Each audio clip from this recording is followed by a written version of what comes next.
firman Tuhannya tentang siapa? Tentang seorang panglima yang bernama, siapa nama panglimanya? Ya, nama panglimanya Panglima Naaman. Nah, sebelumnya Mestika mau tanya dulu coba. Kemarin Panglima Naaman itu punya raja. Rajanya itu siapa sih namanya anak-anak? Sebelum Mestika lanjut nih ke cerita hari ini, siapa nama rajanya? Raja Aram. Nah, kemarin Mestika review sebentar ya. Ada cerita bahwa Panglima Naaman adalah panglima kesayangan dari Raja Aram. Karena panglima kesayangannya itu selalu membawakan hadiah kemenangan buat Raja Aram. Tapi suatu ketika Panglima Naaman terkena penyakit. Sakit apa coba? Ya, Panglima Naaman terkena penyakit kusta anak-anak. Nah, ternyata penyakit kustanya itu tidak bisa disembuhkan dan tidak ada yang bisa menyembuhkan di kota Aram. Tapi ada seorang apa? Ada seorang gadis kecil tawanannya kota Aram yang membantu di rumah Naaman. Iya, dia bilang apa? Panglima, hamba tahu. Di sana di Samaria ada seorang nabi Tuhan yang bisa menyembuhkan. Aku tahu. Nah, Mestika udah sebutin loh ternyata. Ya, kotanya kota Samaria. Apa? Samaria. Ya, di kota Samaria ternyata anak-anak ada yang bisa menyembuhkan. Siapa?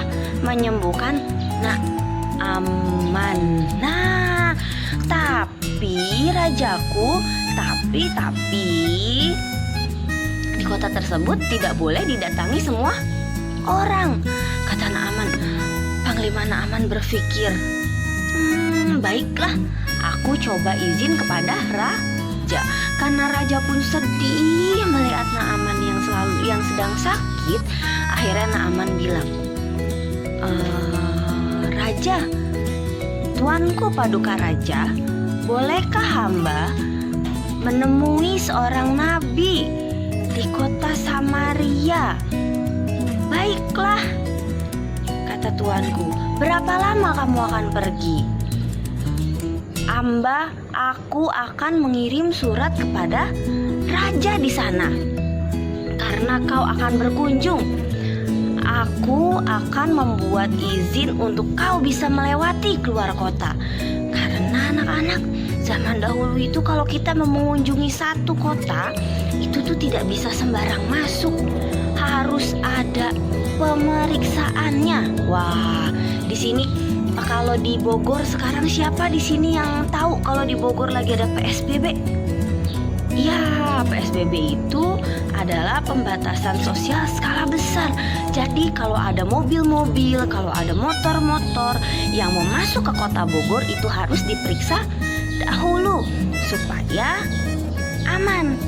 Nah, sama waktu itu kalau kita mau masuk ke kota yang baru, kita juga harus diperiksa anak-anak supaya nanti kita tidak dituduh sebagai mata-mata. Mata-mata itu apa sih, Miss?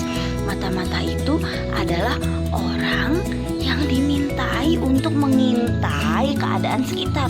Seperti ini loh, seperti ceritanya 12 pengintai. Masih ingat nggak 12 pengintai yang ada Yosua dan Kalebnya itu? Ya, seperti itu. Karena mereka juga takut kalau nanti kotanya tiba-tiba diserang. Nah, anak-anak, akhirnya Raja Aram membuatkan surat untuk Naaman dapat bisa berkunjung ke kota Samaria dan berobat ke sana. Nah, ternyata ada seorang nabi. Dengar nih nabinya. Ada seorang nabi yang ternyata dia bisa menyembuhkan. Nama nabinya Nabi Elisa. Siapa nama nabinya? Elisa. Sekali lagi sama-sama. Elisa. Nabi Elisa adalah pelayan Tuhan. Akhirnya Naaman pergi dari kota Aram untuk berobat. Nah, Naaman bersama pasukannya, dia naik kuda, dia bersiap-siap karena pasukannya sayang kepada Naaman. Naaman didampingi, mereka naik kuda, mereka sampai ke kota Samaria. Dan mereka juga sampai ke kota Samaria di rumahnya Nabi Elisa. Tapi setelah sampai, Nabi Elisa bilang, "Aku bukan menyembuhkan, aku hanya melayani Tuhan. Aku hanya melayani Allah, Allah Israel," kata dia.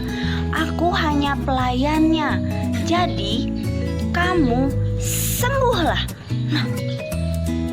Naaman hanya dibilang sembuh, tapi anak-anak, Nabi Elisa tidak menemui Naaman. Yang menemui Naaman adalah bujangnya. Miss, kata-katanya kok bingung ya? Bujang itu apa sih, Miss? Bujang itu adalah asistennya gitu deh. Iya, jadi ada asistennya Nabi Elisa yang menemui Naaman, anak-anak. Ya, Nabi Elisa bilang, "Aku tidak menyembuhkan, tapi Allah Israel lah yang menyembuhkan. Maka engkau akan selamat." Nah, setelah dibilang selamat, anak-anak, bujangnya bilang anak-anak, bilang apa ya? Nah, bujangnya itu bilang bahwa Nabi Elisa tidak bisa bertemu dengan engkau. "Tapi jika kamu mau sembuh, hei Panglima Naaman," katanya. "Tapi jika kamu mau sembuh, Panglima, ya, kamu harus berendam di sungai yang dipilihkan oleh Nabi Elisa." Wah, berendam di sungai asik nggak? Asik ya, bisa sambil berenang-berenang gitu ya. Tapi anak-anak, dia dipilih untuk berenang di sungai Yordan. Anak-anak tahu nggak sungai Yordan? Zaman dahulu sungai Yordan itu sungainya kotor. Di sini siapa yang pernah lihat kalau ada sungai atau kali kotor? Sungainya kotor, terus sungainya bau, airnya warna coklat. Ya kan? Aduh, iya. Kamu harus berendam di sungai Yordan. Akhirnya Naamannya berpikir, kayak nggak ada sungai lain aja. Kenapa harus sungai Yordan? Kan banyak sungai-sungai lain. Di dekat rumah aku juga ada sungai Yordan. Kalau hanya berendam di sungai Yordan, untuk apa aku jauh-jauh ke sini? Katanya Naaman marah-marah, anak-anak. Aduh, tidak boleh ya kita bersungut-sungut ya. Kalau kita dibantu, harus dengan sukacita dan berterima kasih, karena kita tahu bantuan itu bisa menolong kita. Nah, oh iya, Mistika mau kasih tahu, bujangnya Nabi Elisa atau asistennya Nabi Elisa itu, yang laki-laki itu namanya Gehazi. Nah, Mistika udah kasih tahu tuh berapa ya? 4 ya. Nama kotanya kota Samaria. Nama nabi yang menyembuhkan Nabi Elisa. Ya, terus Naaman disuruh berendam di sungai Yordan. Terus bujangnya Naaman bernama Gehazi. Nah, anak-anak, Naaman ternyata marah. Naaman kesel hatinya. Dia merasa, ngapain di sungai Yordan? Sungai Yordan kotor. Sungai Yordan airnya bau dan warna coklat. Harusnya di sungai-sungai yang lain yang bagus. Atau tidak, kenapa nabi itu tidak mengobati aku saja? Misalnya, aku diberikan obat atau diberikan minuman.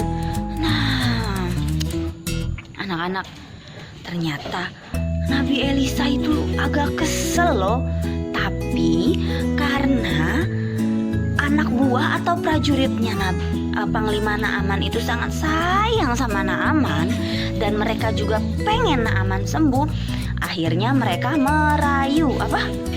Mereka merayu, "Hai Panglima, bukankah itu sungguh mudah? Kamu hanya disuruh untuk berendam di Sungai Yordan. Sungai Yordan dekat kok dari sini. Gak apa-apa, itu kan tidak sulit. Itu kan gak sulit. Kamu mau ya? Kamu mau ya?" Nah, ternyata Gehazi bilang, "Kamu harus berendam, mencelupkan diri kamu selama berapa kali ya? Mau tahu nggak berapa kali? Sekali, Miss? 2 kali? 3 kali? 4 kali? Atau 10 kali, Miss?" Nah, kita lanjutkan lagi besok ceritanya. Besok diingat ya, berapa kali, dan kita mau dengar kira-kira setelah prajuritnya Naaman kasih tahu ke Naaman, "Udah Panglima, kamu mau saja. Kan itu gak sulit Panglima, kan hanya cuman berendam. Jadi kamu mau ya Panglima?" Nah, apakah Panglima Naaman mau berendam di Sungai Yordan? Atau Panglima Naaman pilih di kolam renang? Dan juga berapa kali ya Nabi Elisa minta Naaman mencelupkan dirinya di Sungai Yordan? Besok kita lanjutkan lagi ya anak-anak ceritanya. Yo, stay tune semuanya. Sekarang kita mau berdoa. Kita mau lipat tangan, tutup matanya. Ikutin Mistika berdoa ya anak-anak. Oke, yuk kita lipat tangan, tutup matanya. Tuhan Yesus, terima kasih.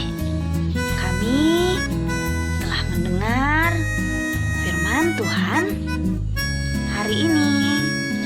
Kami mau percaya penuh dan mengikuti setiap perintah Tuhan hari ini untuk kami.